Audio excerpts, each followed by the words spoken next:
दाऊद पुराने नियम का व्यक्ति ये समझ गया था, इसलिए वो अपनी किताब में कहता है, क्या ही धन्य है वो मनुष्य जिसे परमेश्वर बगैर कर्मों के धर्मी ठहराए। परमेश्वर ने आपको यह नहीं कहा है कि ये सब करके आओ फिर धार्मिकता का हिस्सा बनोगे। परमेश्वर ने आपको यीशु पर विश्वास करने की वजह से धर्मी ठहराया है। धर्मी का मतलब समझते हो?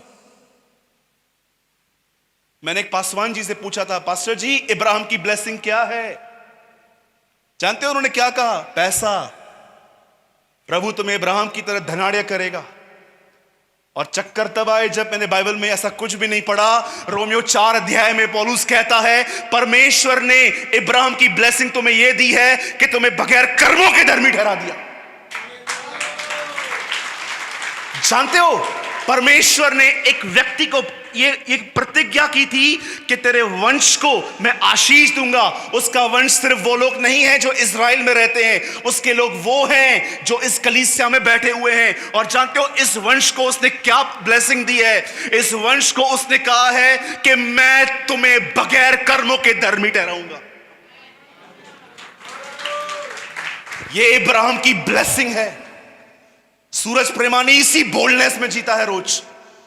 जब मुझे कई बार शैतान आके कहता है तूने तो पाप किया है, तू पास्टर होने के लायक थोड़ी ना है, तू ये है तू वो है, मैं उससे वही वर्ड्स कहता हूं जो विगिल्सवर्थ ने कहे थे। मैं उसको हमेशा कहता हूं, तेरे को तो बहुत सारे पाप नहीं पता है, इधर आ और बताता हूं, इधर आ, कम बोल रहा है तू, लेट द लिस्ट कंप्लीट। और मैं उसको बोलता हूं ठीक है मैंने गुनाह किया है, लेकिन याद रखना उसके खून की एक बूंद मेरे एंटायर पास्ट को माफ करती है। एंटायर। मेरे भाइयों मेरी बहनों, स्वयं से नफरत करना बंद करें और अपनी मीरास को पहचानें। इफिसियों के पहले 3 अध्याय हमें बताते हैं कि मसीह में हम क्या हैं, और पिछले अध्याय वो बताता है कि मसीह में हम क्या कर सकते हैं। और पढ़ के देखिए पहले के 3 अध्याय, वो कई बार कहता है कि तुम धर्मी हो। धर्मी का मतलब होता है परमेश्वर की दृष्टि में एक सही व्यक्ति।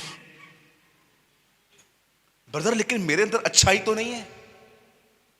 चलिए मैं आपसे एक बात पूछता हूं और उसके बाद मैं खत्म करता हूं। जो भी लोग सोचते हैं ब्रदर आप कहते हो मैं धर्मी हूं, मैं एक अच्छा व्यक्ति हूं, पर मुझ में कोई अच्छी बात तो नहीं है। वन थिंग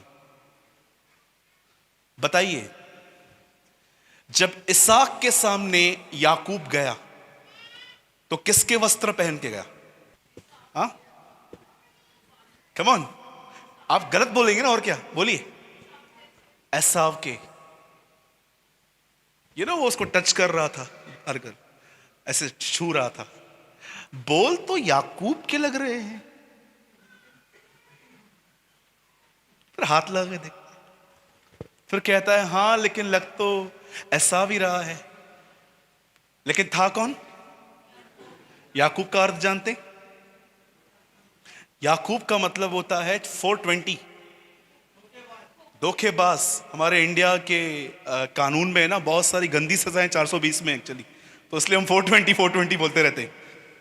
420 धोखेबाज।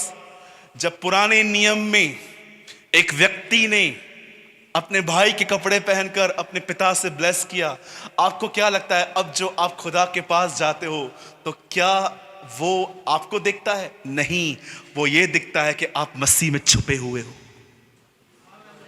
और वो आपको ब्लेस करता है और आपको आशीष देता है। मैं हमेशा कहता हूं अपने कलीसिया में, जब मंदिर का पर्दा फटा तो वहां पर एक और पर्दा लगा, और वो है यीशु के लहू की चादर। अब हम पुराने नियम के उस तंबू से नहीं गुजरते, अब हम उसके ब्लड में से जाते हैं। अब जब खुदा हमें देखता है तो वो हमें सूरज की तरह नहीं देखता, वो ये देखता है कि ये मेमने के लहू में आ रहा है। दैट इज द रीजन उसने हमें धर्मी कहा है, क्योंकि हमारे अंदर धार्मिकता का ब्लड है।